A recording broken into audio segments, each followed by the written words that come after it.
ഇന്ന് നമ്മളൊരു healthy drink, skin ബ്രൈറ്റനിങ്ങിന് വേണ്ടിയിട്ട് ഒരു ഹെൽത്തി ഡ്രിങ്കിനെ കുറിച്ചാണ് പറയുന്നത്. ഈ ഡ്രിങ്ക് നിങ്ങൾക്ക് പലർക്കും അറിയായിരിക്കും, പക്ഷേ ചിലർക്ക് ഇതൊരു സൈഡ് എഫക്റ്റ് ഉണ്ടാക്കാറുണ്ട്. അതിലേത് സാധനമാണ് സൈഡ് എഫക്റ്റ് ഉണ്ടാക്കുന്നതെന്ന് ഞാൻ പറയാം. ബീട്രൂട്ടാണ് സൈഡ് എഫക്റ്റ് ഉണ്ടാക്കുന്നത്. അതിന് അതായത് കിഡ്നി സ്റ്റോൺ ഹിസ്റ്ററി ഉള്ള പേഷ്യൻസും ഗട്ട് ഇഷ്യൂസ് ഉള്ള പേഷ്യൻസും അതുപോലെ തന്നെ വാദത്തിൻ്റെ പ്രശ്നമുള്ള പേഷ്യൻസും ബീട്രൂട്ട് അധികം ഉപയോഗിക്കരുത് എന്നാണ് പറയുന്നത്. നമ്മളുടെ വീട്ടിലൊരു എക്സ്പീരിയൻസ് ഉണ്ട്. ഞാൻ ആ എക്സ്പീരിയൻസ് നിങ്ങളായിട്ട് ഈ ഒരു വീഡിയോ കൂടെ തന്നെ ഷെയർ ചെയ്യാം. അമ്മയ്ക്കാണെങ്കിൽ നമ്മളിങ്ങനെ റെഗുലറായിട്ട് വൈകിട്ട് അമ്മയുടെ അതായത് കൗണ്ട് കൂടാൻ വേണ്ടിയിട്ട് നമ്മൾ എപ്പോഴും ബീട്രൂട്ടും അതുമൊക്കെ അടിച്ചു കൊടുക്കുമായിരുന്നു. അങ്ങനെ ഒരാഴ്ച കണ്ടിന്യൂസ് ആയിട്ട് അടിച്ചു കൊടുത്തപ്പോൾ അമ്മയുടെ നാക്കിൻ്റെ തൊലി മൊത്തം പോയി.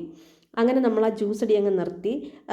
ബീട്രൂട്ട് മാറ്റി വെച്ചിട്ട് നമ്മളെന്തോ ബീട്രൂട്ട് അപ്പം മാറ്റി അത് തീർന്നു പോയത് കാരണം അന്ന് മാറ്റി വെച്ചിട്ട് ബാക്കി വാട്ടർ മെലനും എല്ലാം കൂടി ചേർത്ത് അടിച്ചു കൊടുക്കാൻ തുടങ്ങി. 2 ദിവസമായപ്പോൾ അമ്മയുടെ മുറിവ് ഹീലായി, നാക്കിലെ ഇത് വന്നു.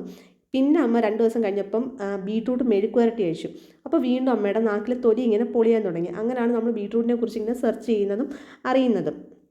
അപ്പോൾ ബീട്രൂട്ടിന് പകരം നിങ്ങൾക്ക് ഇങ്ങനത്തെ ഇഷ്യൂസ് ഉള്ളവരാണെങ്കിൽ വേറെ എന്തെങ്കിലും ഓൾട്ടർനേറ്റീവായിട്ട് എടുക്കാനേ ഞാൻ പറയത്തുള്ളൂ. കാര്യം എന്ന് വെച്ചാൽ നമ്മുടെ ഹെൽത്ത് ആണല്ലോ നമുക്കെല്ലാം. നമ്മളിപ്പോൾ സ്കിന്നിൻ്റെ ഗ്ലോ നോക്കിയിട്ട് ബീട്രൂട്ട് കുടിച്ച് നാക്ക് പൊളിഞ്ഞു പോയാൽ ആഹാരം കഴിക്കാൻ പറ്റത്തില്ല.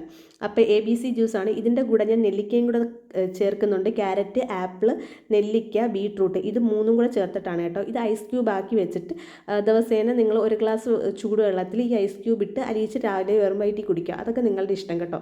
വെറും വയറ്റിൽ കുടിക്കുമ്പോഴാണ് കൂടുതൽ ഹെൽത്ത് ബെനിഫിറ്റ് എന്നാണ് ഞാൻ കേട്ടിട്ടുള്ളത്. കുറച്ചുകൂടെ എഫക്റ്റീവായിട്ട് തോന്നുന്നത് ആ ടൈമിലാണെന്നാണ് കേട്ടോ.